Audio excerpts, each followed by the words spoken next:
Hi, I'm Joey with this week's Science and Tech News. 3 billion miles away from Earth, NASA's New Horizons probe is waking up from its nearly 9-year slumber to explore Pluto and its moons in 2015. New Horizons has cameras and other high-tech instruments which will send back photos of the former planet starting early next year. Pluto is the 10th biggest known body orbiting the Sun, and it's made of ice and rock. It was first discovered in 1930 and classified as the 9th planet from the Sun, but it was downgraded to a dwarf planet in 2006. Ouch! The 5 known moons that orbit it are Charon, Styx, Nix, Kerberos, and Hydra.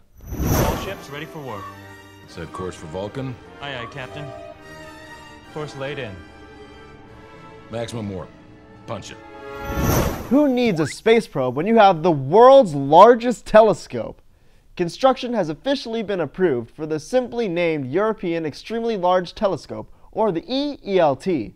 It will be constructed in the Atacama Desert in Chile, which has one of the best views of the night sky, with minimal clouds, low pollution, and dry air. Scientists hope to study nearby galaxies and the deep universe with EELT, which will likely be finished by 2024, with a 128-foot wide light-collecting surface. I do so enjoy observing the flora and fauna of that tiny planet. Recently, scientists announced the discovery of the oldest artwork ever, which was carved onto a mollusk shell 540,000 years ago using a shark tooth. Unearthed in Java, Indonesia, the engraving beats out other ancient art in caves and rock paintings by at least 300,000 years.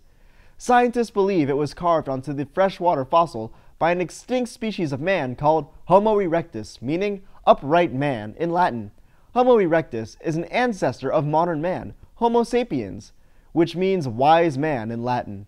Before the shell was found, scientists thought that Homo erectus was too primitive to handle high-minded stuff like art, but the geometric shapes on it say otherwise.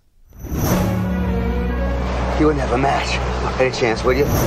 What's cooler than flying robotic drones? An aircraft carrier filled with them! The Defense Advanced Research Projects Agency, which develops some of the most futuristic technology for USA's Department of Defense, is designing a flying transport for military spy drones. These remote-controlled machines prevent soldiers from risking their lives by offering a safe alternative for flying into enemy territory. Drones are critical to providing America's military with intelligence and information, zipping across skies with stealthy cameras and powerful missiles. Although drones come in all shapes and sizes, they're limited by how far they can travel before needing fuel. Having them drop out of an aircraft carrier mid-flight could expand their range and allow for deeper surveillance of unknown terrain. Then once the drones have finished swooping around and zooming in on targets, they can return to the carrier for a safe exit. They are the best the Navy and Air Force have to offer. They've been brought together to form an elite squad of fighter pilots.